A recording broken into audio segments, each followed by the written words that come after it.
канале Униан. Кстати, не забывайте подписываться на Униан, ставить лайк этому видео, оставляйте свои комментарии, мы всегда их читаем. И сегодня у нас премьера в программе «Аргументы». Рустам Солнцев, блогер, телеведущий, да, шоумен. Рустам, здравствуйте. Здравствуйте.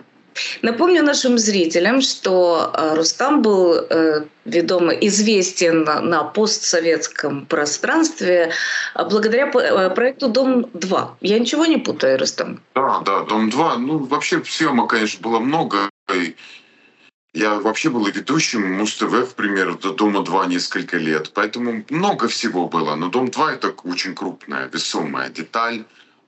Да, я почему напоминаю, потому что, как бы не говорили, что у нас было общее телевидение, но у нас все-таки немножко были разные направленности последние годы, поэтому напоминаю нашим зрителям, чтобы они были в курсе.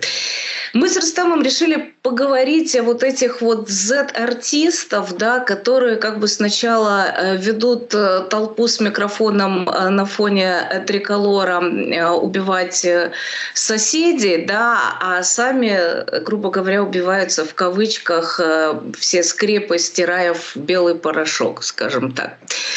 Рустам, не могу не начать с вами с этой голой вечеринки. Понятно, что все ее уже в хвост и в гриву говорили, но вот знаете, что примечательно, что вот эти пропагандисты а-ля Соловьев и так далее схватились склонять эту вечеринку и туда, и сюда, то есть наконец-то нашли себе вот этих сакральных, оголившихся жертв. Почему именно вот за эту вечеринку так схватились? Я уверена, что она не одна такая в Москве за последнее время происходила. У меня товарищ прилетел, живущий в Лос-Анджелесе, прилетел буквально вчера, продолжает иметь некую работу в Москве. И сегодня мы виделись, сегодня у нас продолжение. Сегодня не продолжение, а настоящее Рождество. Вчера было начало, сегодня настоящий праздник. И я спрашивал у него, как там в Москве и что там вообще с мероприятиями. Он говорит, все гудит, бриллианты слепят глаза. То есть все продолжается. Это к тому, о чем вы, Тала, сказали в отношении того, что в Москве много всего происходит. Это правда так. А схватились за это мероприятие по одной простой причине.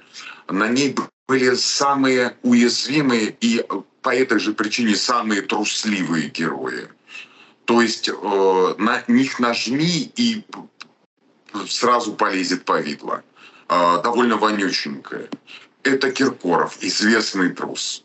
Известный малодушный персонаж, и он свое малодушие, что далеко ходить, тут же подтвердил буквально день назад, когда, видимо, не считая то, что камеры будут снимать, разговор не будет записан так пристально, переведен журналистами, буквально оцифрован, сдал вообще всех и вся, начиная от Ивлеева и заканчивая тем, что он вообще тут ни при чем, и причиндал в носке в глаза не видел. Собственно, Собчак, то же самое, бедная, она все записывает и записывает. Лолита, как только ей сообщили о том, что может быть там что-то отменено, а у нее там проекты на черносотенном канале НТВ, естественно, тоже мадам подусралась, извиняюсь за мой сленг. И давай уже, которое видео, буквально 10 минут назад, очередное видео с ней, такое какое-то покаянное, такая простая, знаете, такая простая крестьянская женщина, которая смотрит нелепо в камеру, без макияжа, простите меня, бабу русскую, мужем битую. Все это, конечно, смотреть в крайней степени неприятно.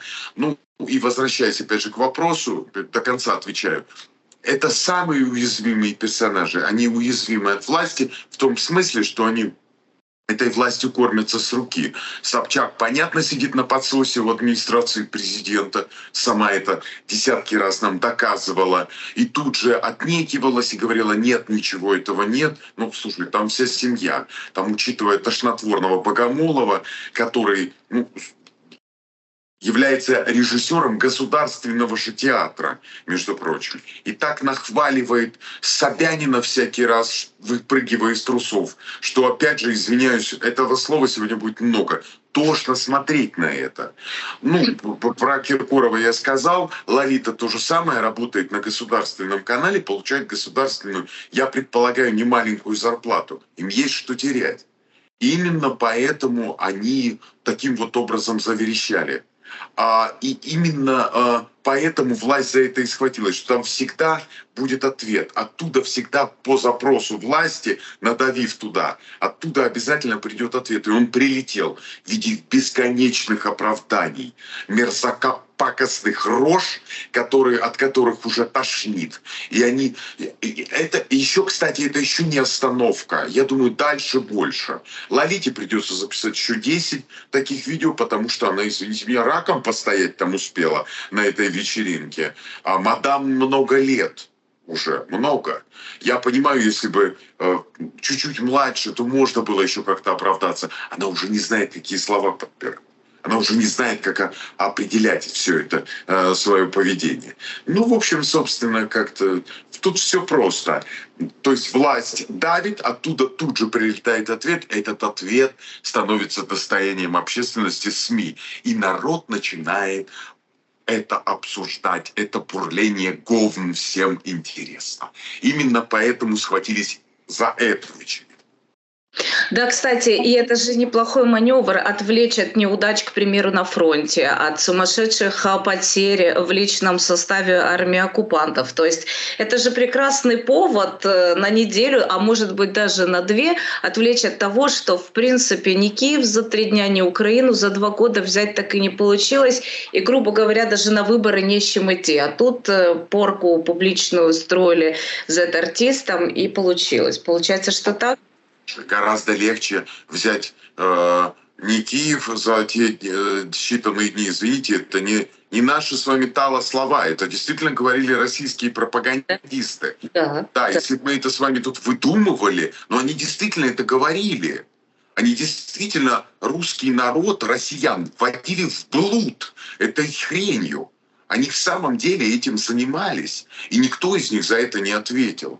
И гораздо проще не это взять, а взять за старую задницу, за старые задницы, уже перечисленных выше. Взять и схватить за них. И так, чтобы вот им было неприятно и неповадно. Естественно, тут крику больше. Тут, знаете, даже вы должны обязательно понимать, что они отвлекают даже не сколько, а вот там фронта, допустим, от того, что происходит сейчас. В России-то дела не лучше. Ну, только последние 2 недели обсуждали яйца, подорожавшие. Ужасающим образом. Ведь это не просто так. Там копни, там все на свете дорожает, там все на свете падает из рук. Там люди, я не знаю.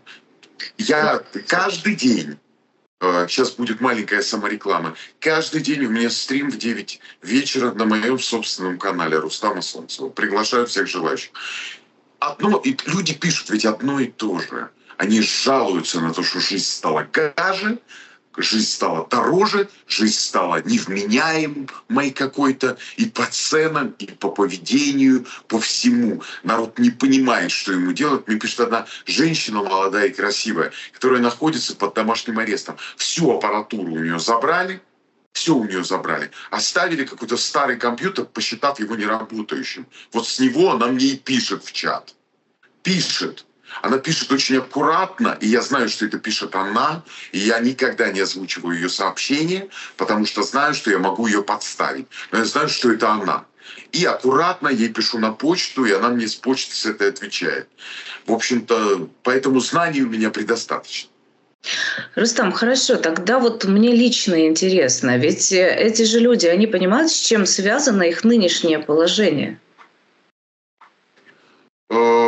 Понимаю, да, но тут у каждого, знаешь, у каждого, я на «ты», если можно. Без проблем, абсолютно. Да, спасибо. Знаешь, у каждого найдется обязательно мешок проблем, почему он не может связать эти проблемы между собой.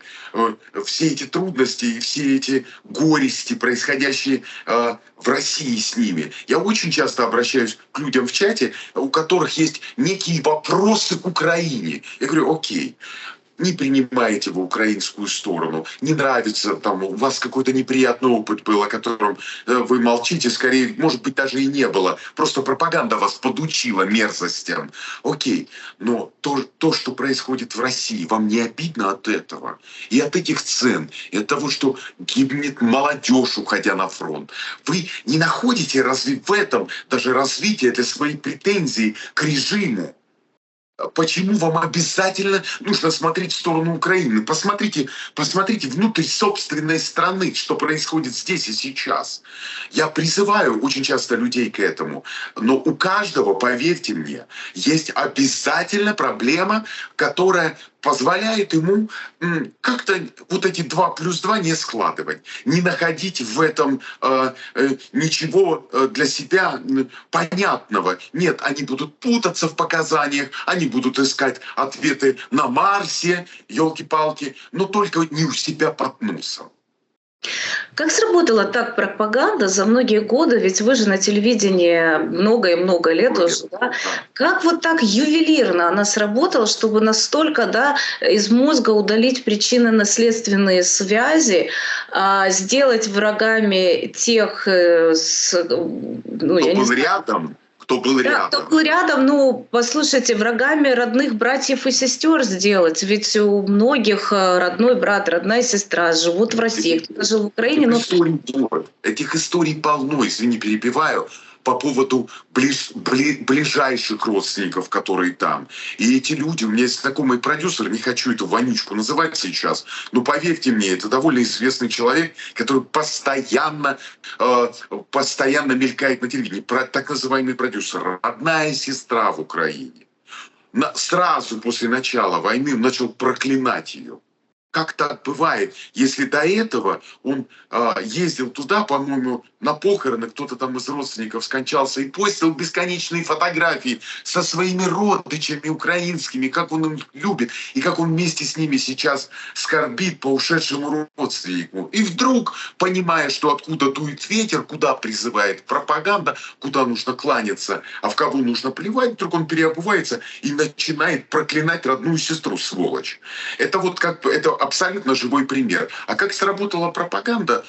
Знаете, очень многие говорят, мы смеялись с нее, считали ее топорной, а она на самом деле была филигранна, она так бриллиантово все так подставила, как будто вот игру разыграла, какую-то тонкую игру в шахматы. А я считаю, что нет, не было никакой игры в шахматы, не было никаких деликатностей, тонкостей. Она действительно была колдова, она действительно была неприятна, она действительно била наотмашь, она действительно опережала людей, людские мысли, она насаждала дурацкие идеи с помощью грубостей, с помощью неприятностей, с помощью пошлости, с помощью того, что людям внушалось, что где-то нас в Западной Европе насилуют животных в домах терпимости, извиняюсь, и другие непотребности, не хочу называть это вслух. А там, где Западная Европа, а туда же смотрит. Ну, посмотрите, ну туда же смотрит. Сейчас Украина, она же хочет туда. Вы посмотрите, они только недавно получили безвиз, и как они радостно туда летают. А зачем они туда летают? Не насиловать ли эти... Вот это вот все, эти все мерзости. Это разве можно назвать филигранной игрой? Это низости. Вот этими низостями она кормила народ. Знаете, когда человек бьет другого, допустим, бьет его, и понимает свою власть над тем, кого он сейчас бьет ногами, потому что тот слабее не может ответить. И знаете, есть это состояние, когда человек впадает в этот раж, в эту сладость избиения и не может остановиться. Так и здесь те люди, которые эту пропаганду производили, работающие на телевидении, и те, кто ее поедал, это дерьмо. Они и там, они уже не могли остановиться. Это уже стало сладким.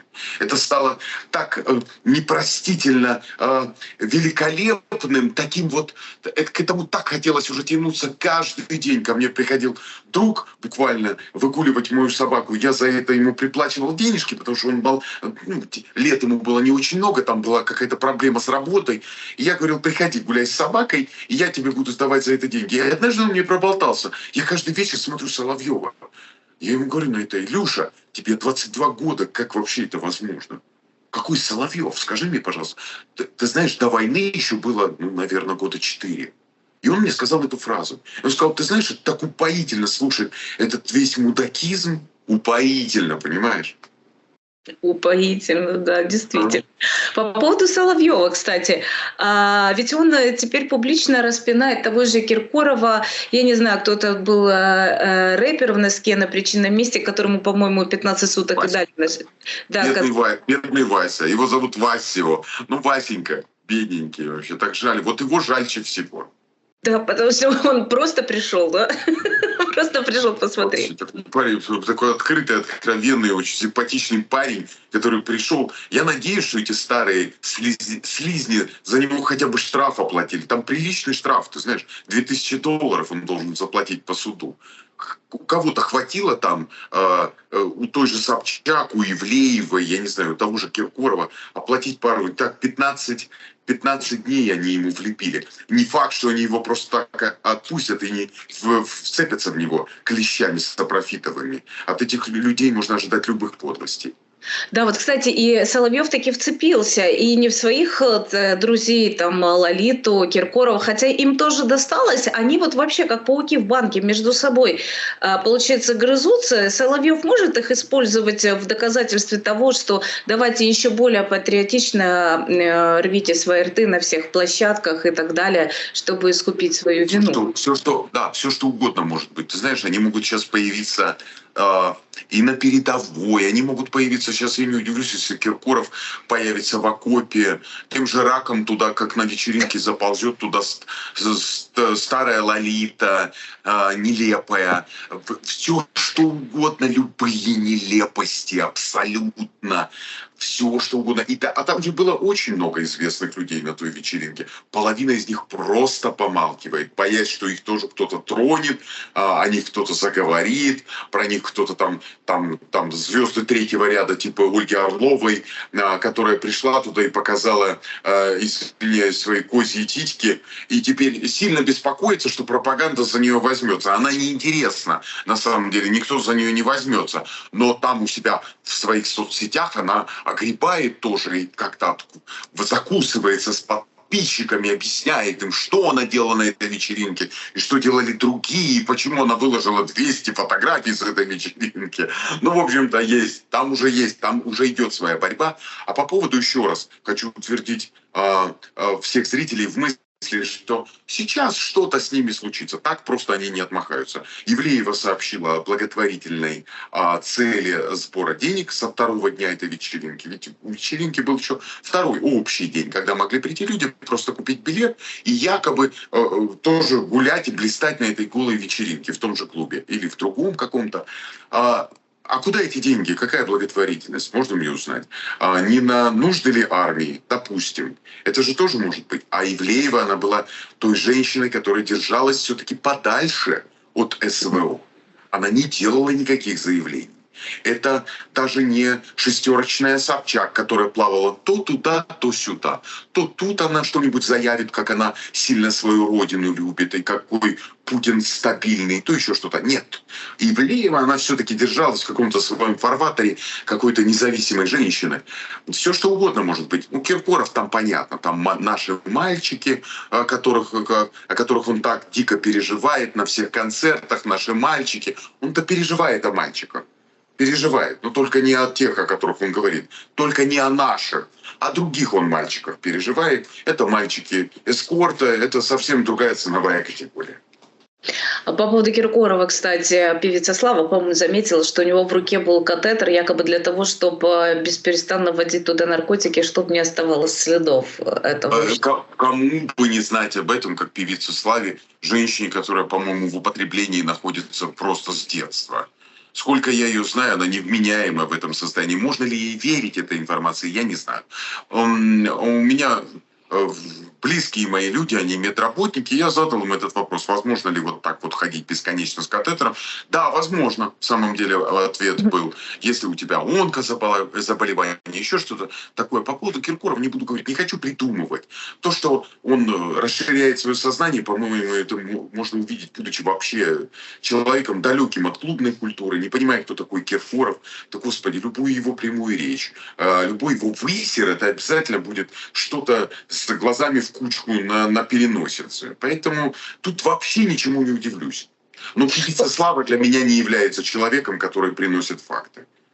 Кстати, по поводу Киркорова, вот этот инцидент с охранником, которого он толкнул, тот якобы упал, получил тяжелые травмы в Крокус-холле, и такие, там, я не знаю, выжил, не выжил, он там на Киркорова в суд собирается подавать.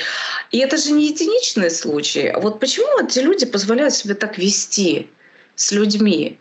Вот. И возможно ли будет у пострадавшего после этой голой вечеринки шанс таки добиться чего-то в суде от Киркорова? Насколько я знаю, они уже решили этот вопрос. Да, они уже уладили. Я думаю, что они ему посулили денег. Скорее всего, уже перевели. Все это быстро. Тем более, что там человек не сильно пострадал. Известен случай, когда Киркоров толкнул кого-то на концерте в Соединенных Штатах Америки несколько лет назад. Это тоже был, по-моему, какой-то то ли охранник, то ли человек, который там работал, и человек погиб. Этот случай очень многожды обсуждался в сети. Вот тот случай тоже, насколько я понимаю, ничем не закончился. А по поводу того, почему они себе так много позволяют. Позволяют. Да, они позволяют себе многого. Им кажется, что они любимчики судьбы, что они баловни. И до сих пор они баловни. Там в самом деле где-то гибнут наши мальчики, в кавычках, а тут они стоят в призывных позах. Прости господи, всякий раз стыдно говорить, как это все называется. Но как мне кажется, что может быть, мы даже сейчас являемся свидетелями того, что эта веревочка довелась уже до своего предела. Эта гиря опустилась до полу, и дальше уже, может быть, этого не быть вовсе. Вообще от слова совсем. Половину из них уволят с федеральных каналов, не просто так уволят, а поставят на вид. Прямо так и сообщат им: вы уволены, потому что вы непотребно себя вели, вы были мерзки в той ситуации. У нас идет война, вы подводите русский народ и все прочее, прочее, прочее. И такое тоже может быть. А может быть, просто по-тихому сделают. Будут отменять концерты. И тогда Лолита познает, что такое отмененные концерты, например, как у ДДТ. Потому что ей кажется, что она в дамках, что она в домике, работая на НТВ и всякий раз рассказывая, как ее мамашу в мирном тогда еще Киеве ударили в русскоязычном, тогда еще абсолютно русскоязычном Киеве, тогда еще кто-то ударил за русскую речь по улице наотмашь в лицо. И всякий раз она же это использует, пропагандистскую эту маленькую свою вылазку, маленький свой вот этот высер мерзкий. Я сколько раз был в Киеве и говорил по-русски, и люди узнавали меня и подходили на каждом шагу. Потому что «Дом-2» в тот момент и позже смотрели абсолютно все. Да и морда у меня, извиняюсь, запоминающаяся. И тут она рассказывает вот эту всю небывальщину, и это ей тоже не поможет, Лолите. Вот не поможет, и все. Никто не возьмет ее былых заслуг и, так сказать, ладно, давайте пожалеем старуху, пусть продолжает работать, и пусть выкидывает эти свои фортеля, коленца, да? Нет. Это может все прекратиться в одну секунду. А Собчак, слушайте, Собчак, она фрик. Это тоже нужно понимать. С фриками, это как с ней бороться, как с бабкой Гогена Солнцева. Понимаете, трави их хоть и хлопосом. Нет, она все равно пролезет, она все равно вылезет. Другой вопрос, что отношение к ней меняется. Видите, в этом году вот как-то взяли ее и не позвали на президентку баллотироваться. Ничего ей не пообещали. Ведь на самом деле ей за те действия, за то баллотирование в 2018 году с Антошей Красовским в помощниках и денежек ей дали. И, собственно, все получилось. И программочку ей выделили на телевидении. Да, плохенькую, да, кривую, косую, как и соведущую ее Александр Гордон. В России же тоже есть свой Гордон. Кривой, косой. Все ей дали. В итоге потом все забрали, из программы выкинули, да и программку закрыли. А в этом году уже и даже и не позвали. А все по одной простой причине. Россияне Собчак уже не верят. И не поверят уже ни за что она со всей душой захотела баллотироваться, пошла и тут вот подписи начала собирать. Это уже куром насмех. По поводу Красовского вспомнила его недавнее отравление. По-моему, даже украинские СМИ приписывали ГУРу его отравление. И там, по-моему, у него в квартире даже чей-то труп нашли. Друга его. Что это за история? Похоже на, извините, простите за сленг, передоз на самом деле. Это очень похоже, вот это вот слово, которое ты сейчас употребила, это очень похоже на историю с Антоном, потому что Антон, по-моему, это так обидно. Я когда-то тоже дружил с Антоном, имел с ним дружеские, очень близкие, приятельские отношения. Потом все это закончилось. Пару раз увидел его скривленный рот в недовольстве рядом с собой. Понял, что все, видимо, тем приятельским, веселым и позитивным отношениям пришел конец. А потом он уже продолжал свой путь уже как бы без моего дружеского участия. И то, что я видел, это было уже совсем плохо. Но рядом с ним все равно находились очень много моих знакомых, приятелей, которые следили за его этим вертикальным взлетом, буквально королевским, который щедро спонсировался веществами для расширения сознания. Я так понимаю, что он опустился в конце концов до закладок, собственно, которых он стал уже буквально сам выкапывать. Чем дитя бы не тешилось, лишь бы не плакала. Но все-таки и этому дитяти тоже в конце концов приходит какой-то странное завершение его блистательного пути. Этот вектор тоже куда-то свернул уже не туда. И по поводу передоза легко верю. По поводу трупа не буду говорить, слишком большой инфоповод, слишком крутой. Я бы поддержал бы эту версию. Это очень похоже, это сильно читается с тем, что он делал все последние годы. Но пока говорить ничего не буду, пусть будут более детальные какие-то последуют доказательства, и тогда можно будет говорить об этом. По поводу того, что Кремль взялся очень жестко за ЛГБТ, признав даже экстремистской организацией, движение признали экстремистской организацией. Движение, которого нет, оно не существует, да, нет, если кто. Да, но экстремистами признал.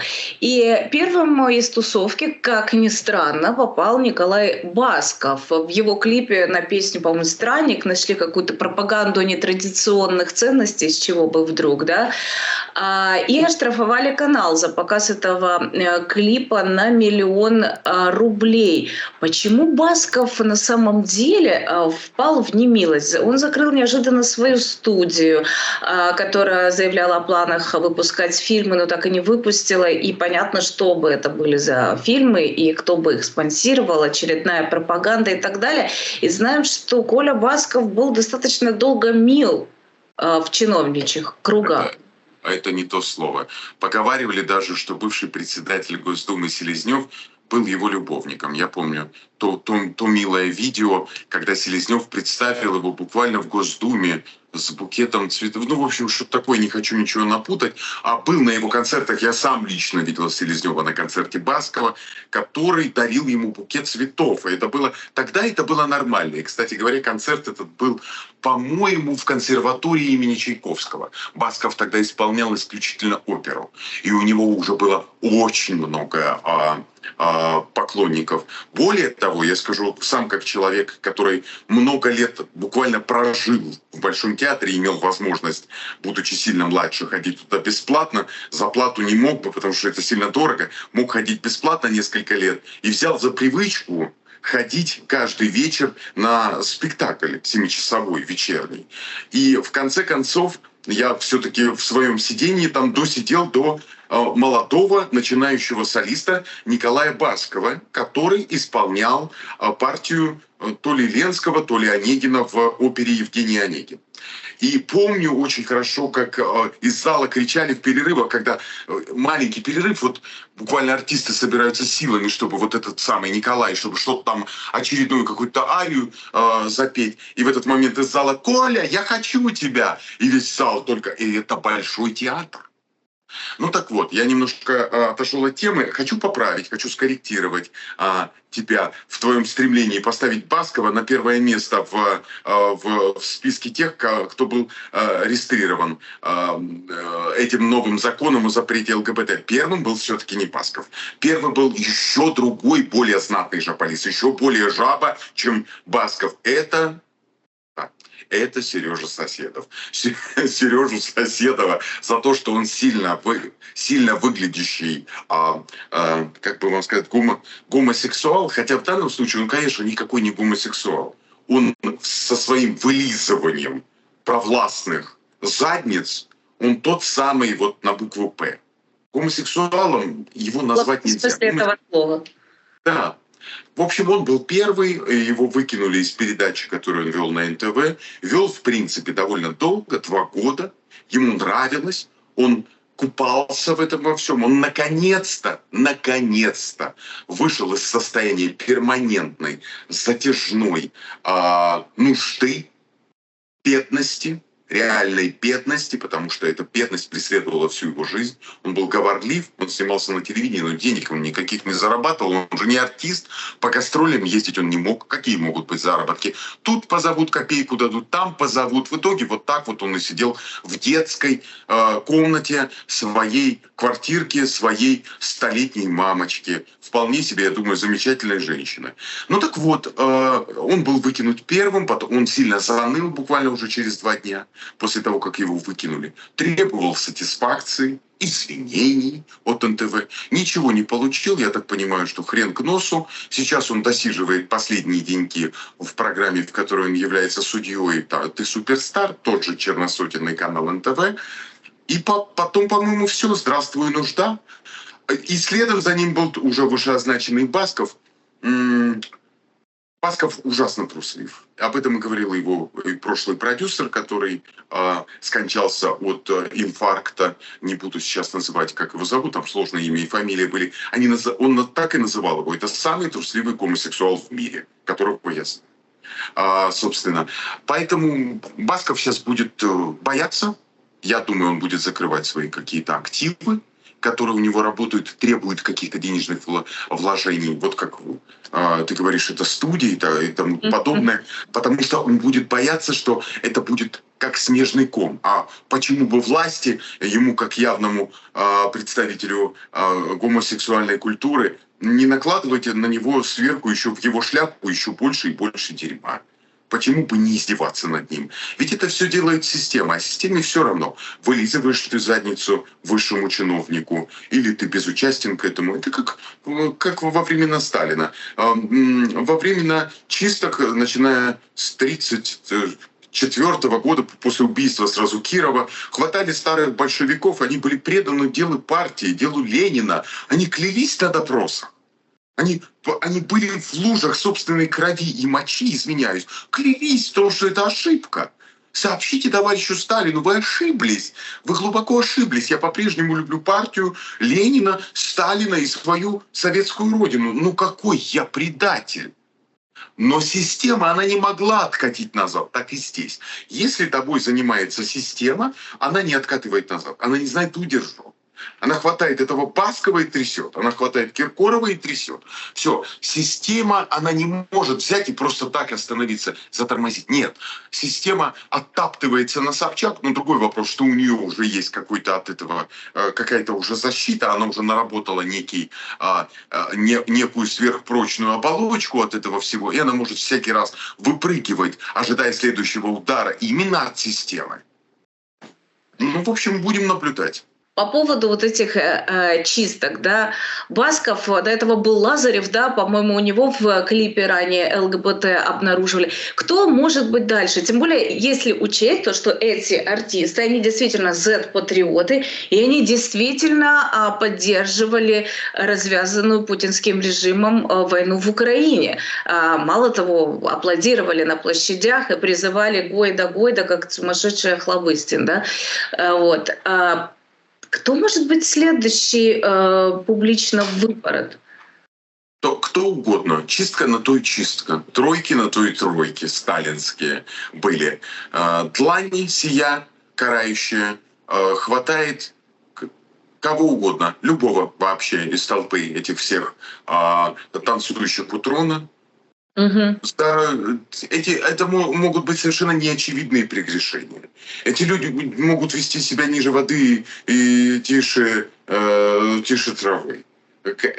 Они вообще могут быть ничем не примечательны. Мы знать о них быть не знаем. Это могут быть какие-то топ-менеджеры, топ-чиновники. И только потом, спустя 2 недели, мы узнаем, что он был гомосексуал, который устраивал, если мы сейчас говорим, вот, например, об этих репрессиях в адрес гомосексуальных персон, известных людей и не очень известных. И мы узнаем, что он был гомосексуалом, который устраивал, например, какие-то резвые и смелые вечеринки там где-то там для своих сотрудников.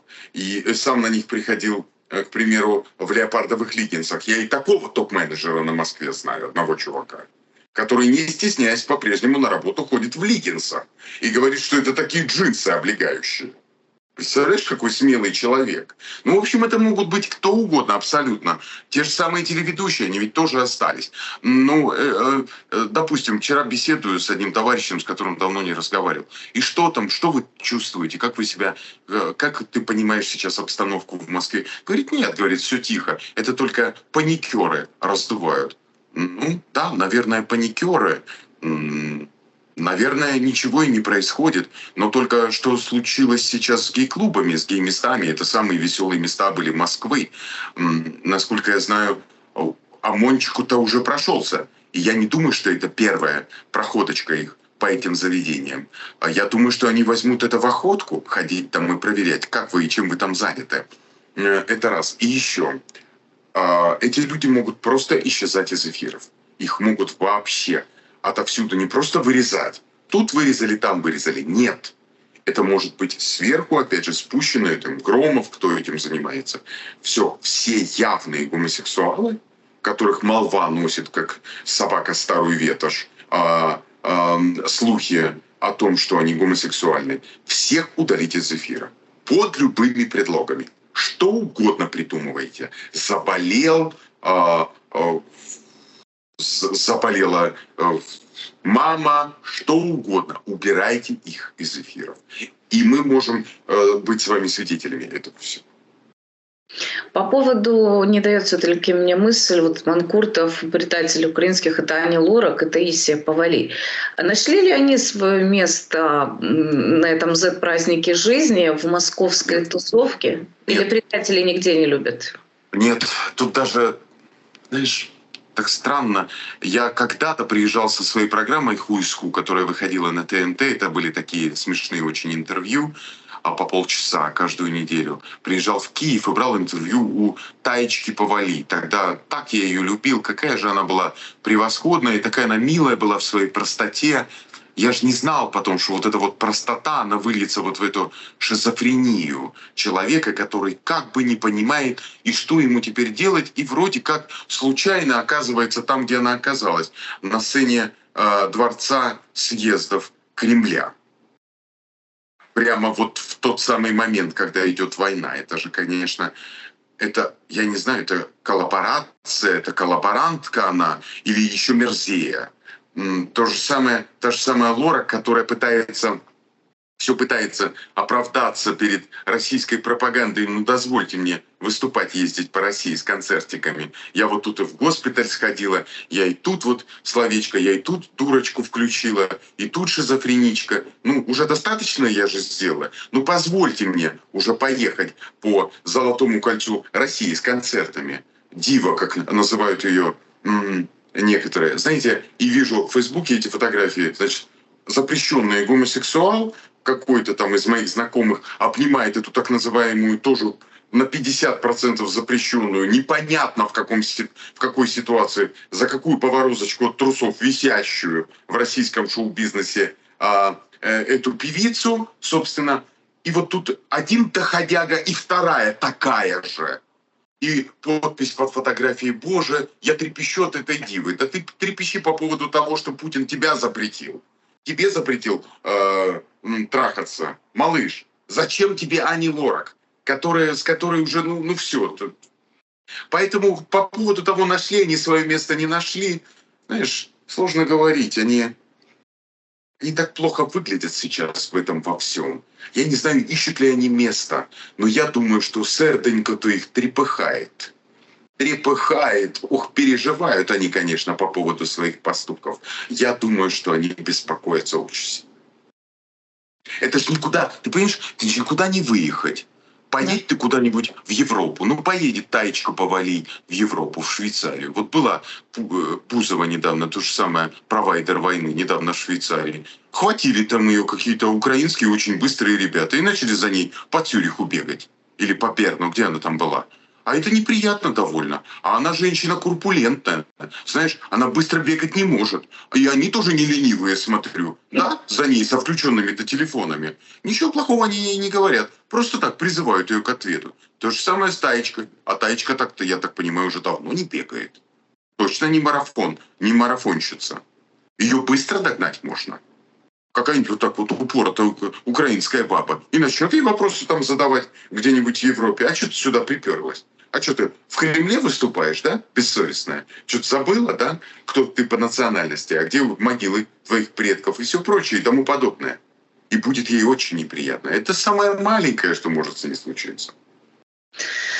Да, уж ее песня «Рушник», звучащая из ее уст на сцене Кремлевского дворца, просто есть за что ответить у нее. Еще не могу не спросить вас по поводу Дунцовой.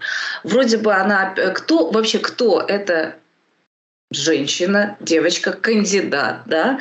И она вроде бы сейчас оспаривает то, что ей запретили участвовать в выборах. Похоже на все это на какой-то фарс на самом деле. Как вам это видится вообще? Возможно, вам виднее все-таки? Похоже на фарс, но она запрещена сейчас к выдаче. Все, с ней все. Она буквально всплеснула руками и сказала о том, что все. Но я хотя бы попыталась. Знаете, на самом деле вот это ощущение того, что это честный человек, меня не покидало. Угу. Это ощущение, что все-таки перед нами честный человек. Это не человек мерзостей и не человек, которого купили, человек, которого подучили и сказали: слушай, вот делай вот это и вот это. Все-таки есть вот эта наука, она больше, конечно, тяготеет к психологии. Это когда ты по лицу определяешь, кто перед тобой. Да, это как она называется? Физиогномика. Физиогномика. Все верно, да. И вот эта физиогномика подсказывает мне, я физиогномист тот-то еще. На Доме-2 научился все-таки столько лет. Сколько мудачья передо мной проходило. И поэтому я так вот на нее смотрю, и мне кажется, да, что она все-таки тетка хорошая, молодая она еще совсем. Она о хорошем думала и о хорошем говорила. И я ей желаю все-таки всего самого наилучшего, потому что они же могут ей еще и мстить за то, что она вообще в принципе попыталась это сделать. А мстить каким-то образом подло ей, кошку дохлую ей под дверь подкидывать, или, допустим, травить ее как-нибудь потихоньку. Она же просто так теперь не заткнется. Она будет продолжать писать у себя в соцсетях. Видно, что человек, она не то чтобы упоротый, но все-таки идейная. Идейная. А такие идейные когда-то революцию в 17 году сделали. Кстати, по поводу революции, как думаете, куда все-таки придет российское общество? Придет оно, скинет с себя этот режим, начнет как-то, не знаю, восстанавливаться, очеловечиваться все-таки, или шанс? Я верю, да, я верю в черных лебедей. Я верю в того черного лебедя, который прилетит одним днем. И как-то морок спадет. Я очень в это верю. И всякий раз я напоминаю о том, что у нас уже была эта ситуация, когда общество под названием Советский Союз одним днем обернулось в общество под названием Российская Федерация. И куда все делось? Весь тот налет, а куда делись все те кричащие и скандирующие, и прославляющие, и лижущие зады чиновничьи? Куда они все подевались? Куда? Что с ними стало? Куда делись все эти судьи, которые буквально казнили людей, которые шли не в общем строю? Ведь они куда-то не испарились. Они так и остались жить в обществе под названием Российская Федерация. Они получили другие паспорта, и никто на них не охотился. И что-то мне подсказывает, что и тут может быть тот же самый процесс. Но мне бы, конечно, не хотелось. Мне бы хотелось, чтобы самые упоротые были судимы. Согласна на все 100%. Просто и посмотреть в глаза их на скамье подсудимых. Просто посмотреть в глаза, что все... Они такой урон нанесли Российской Федерации. Я пытаюсь сейчас, понимаете, говорить о том, что ближе даже вот тем, которые вот относят себя патриотам. Тогда о Российской Федерации говорите. Хорошо, не хотите говорить об Украине, говорите о России. Так вот эти люди такой урон нанесли, что не должны пострадать. Согласна с вами на все 100.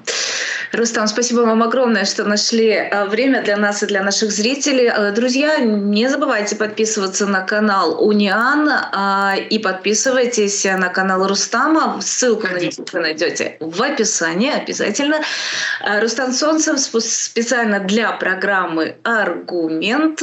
И я надеюсь, до новых встреч.